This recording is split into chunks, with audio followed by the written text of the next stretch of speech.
এই ব্যাপারটা লাগবে, তাই না? এই জিনিসটা লাগবে, এটা করতে পারতেছে। Happy birthday.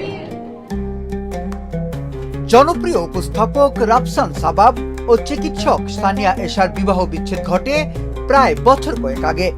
বিয়ের 3 বছরের মাথায় তাদের সংসার ভেঙে যায়। বিচ্ছেদের 2 বছর পর আজ বুধবার সঙ্গীত শিল্পী জেফার রহমানের সঙ্গে বিবাহ বন্ধনে আবদ্ধ হচ্ছেন রাফসান। এমন সময়ে অনেকের মনেই প্রশ্ন উকি দিচ্ছে, কোথায় আছেন বা কি করছেন রাফসানের প্রাক্তন স্ত্রী এশা।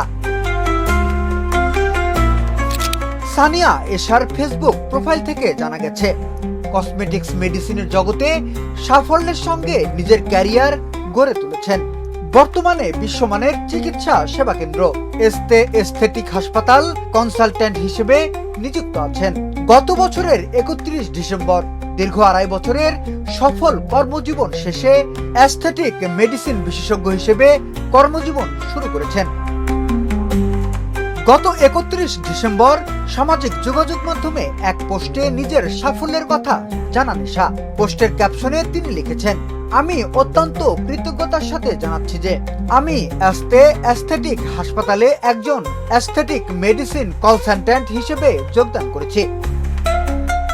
তিনি আরো যোগ করেন, অ্যাস্থে মেডিকেল বাংলাদেশে 2.5 বছর কাটানোর পর এই অর্জনের মাধ্যমে জীবনের একটি নতুন অধ্যায় শুরু করলাম। এটি আমার জন্য আরো বেশি দায়িত্ব, পেশাগত উন্নয়ন এবং শেখার সুযোগ এনে দিয়েছে। পুরো যাত্রা জুড়ে ম্যানেজমেন্ট এবং শিক্ষাগুরুরা আমার উপর আস্থা রেখেছেন ও উৎসাহ জুগিয়েছেন। এজন্য আমি তাদের প্রতি বিশেষভাবে কৃতজ্ঞ। আমি আন্তরিকতার সঙ্গে রোগীদের সেবা প্রদানের জন্য উন্মুখ হয়ে আছি। সবশেষে নিজের জন্য এই পথ চলায় সবার কাছে দোয়া ও আশীর্বাদ চেয়েছেন এশা। তিনি লিখেছেন, সবাই আমার জন্য দোয়া করবেন। উল্লেখ্য, 2020 সালের অক্টোবরে চিকিৎসক সানিয়া এশার সঙ্গে বিবাহ বন্ধনে আবদ্ধ হয়েছিলেন রাফসান সাবাব। বিনোদন ডেস্ক, শোবিজ 24।